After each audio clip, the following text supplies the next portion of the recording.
Assalamualaikum warahmatullahi wabarakatuh. Dalam kesempatan ini saya akan menyampaikan pendahuluan tentang rekayasa perangkat lunak. Untuk tujuan dari materi ini, yang pertama adalah mampu mendeskripsikan perbedaan antara pemrograman dan rekayasa perangkat lunak. Dan kedua adalah mampu mendefinisikan konsep-konsep yang akan digunakan dalam pertemuan berikutnya. Sebelumnya kita perlu tahu dulu apa makna dari istilah rekayasa. Untuk rekayasa itu sendiri yaitu penggunaan prinsip ilmiah untuk merancang dan membangun, ya. Misalnya mesin, software, struktur atau item-item yang lain. Di sini juga tidak lepas untuk membangun perangkat lunak. Jadi yang perlu diperhatikan adalah di sini merancang dan membangun menggunakan prinsip ilmiah. Sedangkan untuk rekayasa perangkat lunak itu sendiri, di sana tujuannya adalah membangun perangkat lunak yang berkualitas tinggi, menggunakan komponen-komponen yang siap pakai dan mengintegrasikannya di bawah batasan waktu dan anggaran. Karena dalam proses rekayasa perangkat lunak, kita tidak mungkin membangun atau membuat perangkat lunak dari nol. Biasanya kita akan menggunakan komponen-komponen yang sudah dibuat tim kita atau orang lain, kemudian kita akan mengintegrasikannya, ya.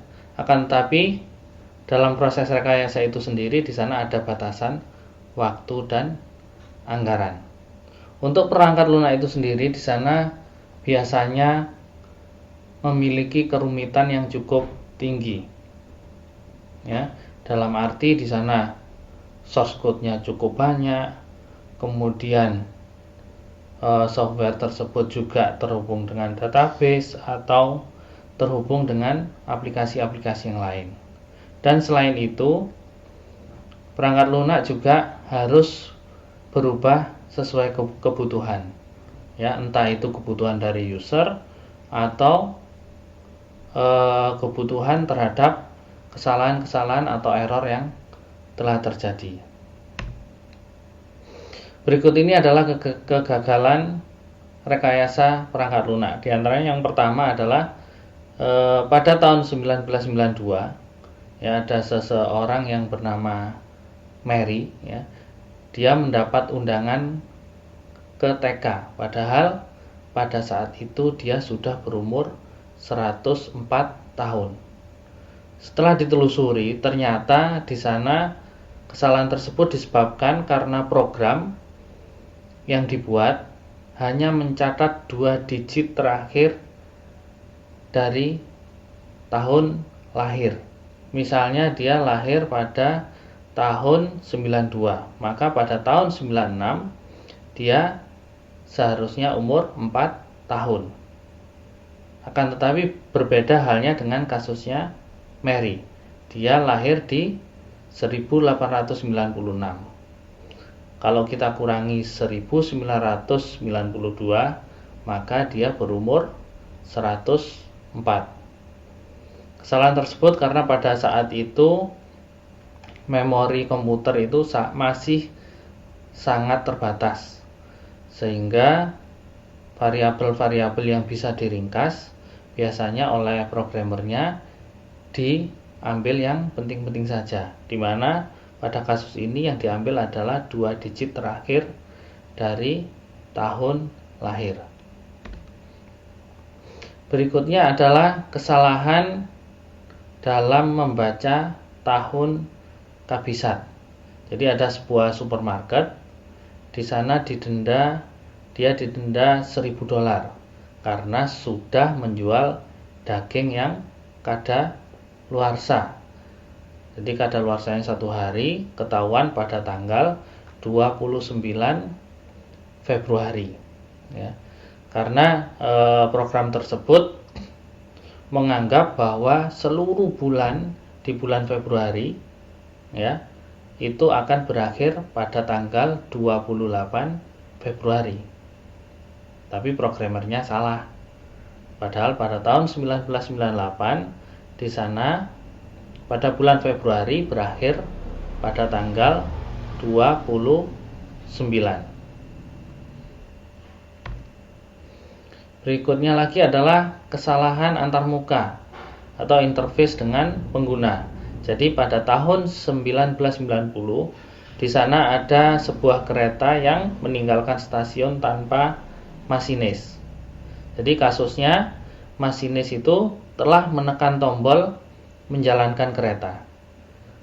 Akan tetapi kereta tersebut tidak bergerak karena di sistem di sana ditentukan bahwa kereta akan bergerak jika tidak ada pintu terbuka.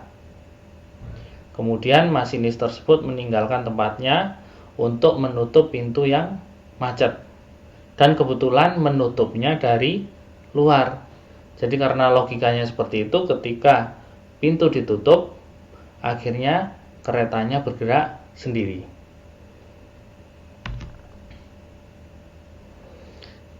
Kemudian terkait dengan rekayasa perangkat lunak, di sana kita akan sering menggunakan istilah model. Jadi model itu adalah representasi dari sebuah sistem. Biasanya representasinya agak abstrak sehingga kita dapat melihat sistem tersebut dengan jelas. Jadi dengan model nantinya kita bisa memvisualisasikan sistem yang belum ada ataupun sudah ada. Kenapa kita membutuhkan model? Ya, di sana misalnya sistem yang akan digambarkan atau dideskripsikan terlalu besar atau terlalu kecil. Misalnya model sistem tata surya. Di sana kalau mau digambarkan secara real pastinya membutuhkan tempat yang sangat besar. Akan tetapi model tata surya atau sistem tata surya tersebut bisa kita modelkan dalam bentuk yang lebih kecil. Atau misalnya sistem yang terlalu rumit. Di sana agar tidak tampak rumit bisa kita ambil bagian tertentu untuk dimodelkan. Atau misalnya terlalu mahal untuk dicoba. Misalnya pemodelan untuk memadamkan kebakaran. Nah, itu kalau dicoba pastinya membutuhkan dana yang besar. Nah, di sana bisa kita modelkan. Atau sesuatu yang tidak eksis. Ya, apakah itu tidak eksis karena sudah punah atau tidak eksis karena memang belum ada. Perhatikan gambar tersebut. Ini adalah gambar sebuah fosil. Jadi biasanya ahli biologi mereka membuat model dinosaurus berdasarkan fosil yang mereka temukan. Nah, jika tulang dari fosil tersebut lengkap, maka ahli biologi tersebut dapat menggambarkan semirip mungkin. Akan tetapi ketika bagian-bagian tulang tersebut ada yang hilang, biasanya mereka membuat model dari model kerangka yang lain, ya, atau bagian tubuh yang lain. Misalnya, ketika ditemukan kaki sebelah kiri hilang, nggak ada. Yang ditemukan hanya kaki sebelah kanan. Maka ahli biologi tersebut bisa memodelkan kaki yang hilang itu dengan kaki sebelahnya. Nah, begitu juga di perangkat lunak. Jadi semakin banyak data-data yang kita peroleh, maka kita bisa membuat model yang real, yang lebih real. Tapi kalau kita belum mendapatkan data atau informasi yang cukup, kita bisa memodelkan berdasarkan model yang sudah ada ataupun pengetahuan yang sudah kita miliki. Ya, kira-kira kalau saya memodelkan fosil tadi, kira-kira seperti ini. Berikutnya adalah rekayasa perangkat lunak. Tadi kita sudah memahami apa itu rekayasa, apa itu model, ya. Sekarang kita jadikan satu, yaitu dalam bentuk rekayasa perangkat lunak. Untuk rekayasa perangkat lunak, di sana merupakan sebuah aktivitas memodelkan. Ya, jadi ketika ada suatu kompleksitas yang terkait sistem, itu kita modelkan, ya, dengan cara memfokuskan pada detail yang relevan dan menghiraukan atau tidak memperhatikan detail-detail yang lainnya. Jadi yang kita modelkan adalah hal-hal yang nantinya berhubungan langsung dengan perangkat lunak yang akan kita bangun. Rekayasa perangkat lunak juga merupakan sebuah aktivitas penyelesaian masalah, di mana model yang sudah dibuat nantinya digunakan untuk mencari sebuah solusi.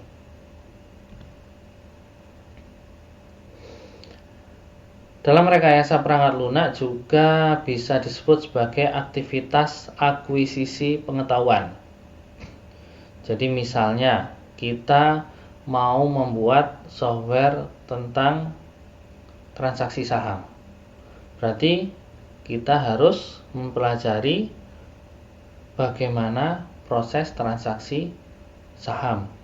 Bagaimana ketika ada tren naik, bagaimana ada tren turun. Nah, jadi untuk menjadi sebuah perekayasa perangkat lunak, di sini tugasnya cukup berat, ya, karena harus memahami, ya, atau memiliki pengetahuan terhadap sistem yang akan dibangun. Jadi di sana aktivitasnya meliputi pengumpulan data, jadi mengolah data menjadi informasi, atau sampai memformulasikan data dan informasi tersebut menjadi sebuah pengetahuan. Dan yang terakhir di sini untuk rekayasa perangkat lunak, di sini juga sebuah aktivitas yang diarahkan oleh rasional. Jadi ketika perekayasa itu sudah mengakuisisi pengetahuan terkait sistem yang akan dibangun, ya, hal tersebut memungkinkan perekayasa untuk memahami, ya, implikasi atau pengaruh dari perubahan yang dilakukan ketika mengambil sebuah keputusan. Ya, jadi contohnya misalnya tadi terkait jual beli saham. Jadi perekayasa tadi juga harus tahu ketika membeli saham pada suatu kondisi tertentu, nanti implikasinya bagaimana. Kemudian dalam aktivitas pemodelan, ya, di sana ada dua hal yang perlu kita pahami, yaitu domain aplikasi dan domain pemodelan. Jadi kalau domain aplikasi itu adalah sistem yang telah beroperasi, jadi sistem yang diketahui baik oleh pengguna, di mana istilah-istilah di sana, istilah-istilah yang digunakan juga sering digunakan oleh pengguna. Dan lain halnya dengan domain pemodelan. Kalau domain pemodelan ini adalah domainnya perekayasa atau programmer. Misalnya di sana ada database, ada bahasa pemrograman, ada pustaka dan lain-lain. Dan itu merupakan domain pemodelan. Jadi ini perlu kalian pahami ya. Jadi domain aplikasi itu ya pengetahuan yang ada di sisi pengguna. Sedangkan domain pemodelan itu pengetahuan atau istilah-istilah yang berada di domain perekayasa atau programmer.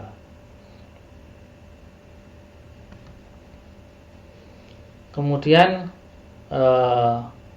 ini adalah langkah-langkah penyelesaian sebuah masalah dengan metode rekayasa. Yang pertama adalah merumuskan masalah ya. Jadi langkah pertama ini sangat penting karena kalau kita salah merumuskan masalah, pastinya ya masalahnya nggak akan selesai.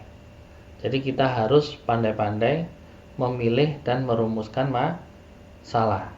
Kalau sudah kita menentukan permasalahannya apa, sudah dirumuskan, langkah berikutnya adalah menganalisa. Jadi masalahnya dianalisa, kemudian mencari solusi. Jadi ketika mencari solusi itu solusinya bisa lebih dari satu ya. Dieksplorasi dulu solusi-solusi yang mungkin apa. Setelah itu diputuskan solusi yang paling sesuai yang mana. Kalau sudah diputuskan baru solusi tersebut diperjelas. Untuk penyelesaian masalah di sana ada dua macam ya. Bisa analisis dan sintesis. Kalau analisis itu memahami masalah dan memecah masalah menjadi bagian yang lebih kecil. Kalau sintesis menggabungkan pecahan-pecahan yang kecil menjadi struktur yang lebih besar.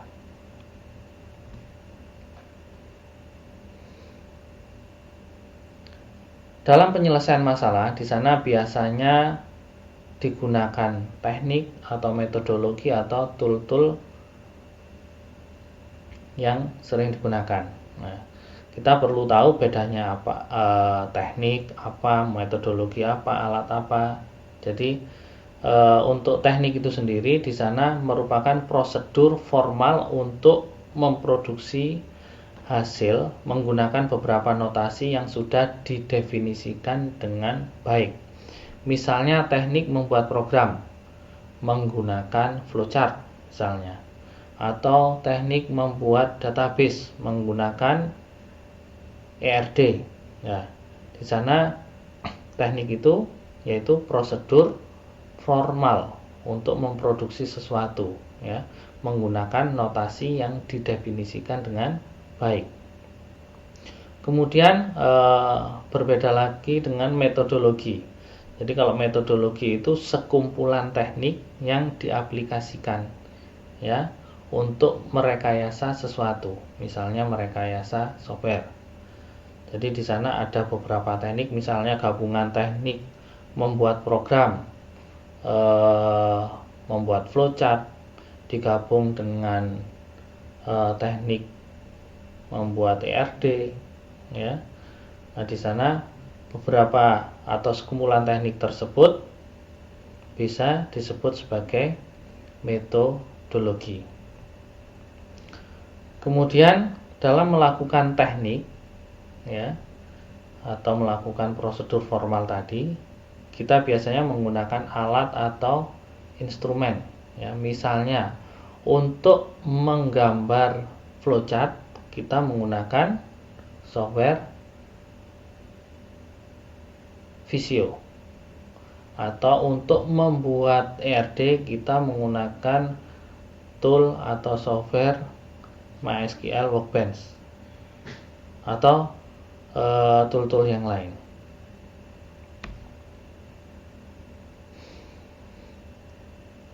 Tadi kita sudah membahas terkait akuisisi pengetahuan. Jadi tadi sudah saya jelaskan bahwa proses akuisisi pengetahuan itu merupakan bagian dari proses rekayasa perangkat lunak, ya. Jadi di mana perekayasa perangkat lunak, ya, mengakuisisi atau menggali pengetahuan di mana perangkat lunak tersebut akan dibangun. Jadi untuk akuisisi pengetahuan, ya, di sini prosesnya tidak linear, ya. Jadi bisa bercabang ke hal-hal yang lain sepanjang sesuai dengan kebutuhan. Dan di sini proses akuisisi pengetahuan itu juga dilakukan secara terus-menerus. Karena dalam perkembangannya perangkat lunak itu biasanya di sana ada error, kemudian juga ada kebutuhan baru, atau mungkin perekayasanya menemukan pemahaman baru, sehingga akuisisi pengetahuan ini harus terus dilakukan. Kesimpulan dari pertemuan ini yaitu rekayasa perangkat lunak merupakan sekumpulan teknik, metodologi, dan alat yang membantu produksi sebuah perangkat lunak yang berkualitas, tepat waktu, dan sesuai anggaran. Demikian penjelasan saya tentang pendahuluan rekayasa perangkat lunak. Saya harapkan jika ada pertanyaan atau hal-hal yang kurang jelas bisa disampaikan di forum atau di grup. Terima kasih. Wassalamualaikum warahmatullahi wabarakatuh.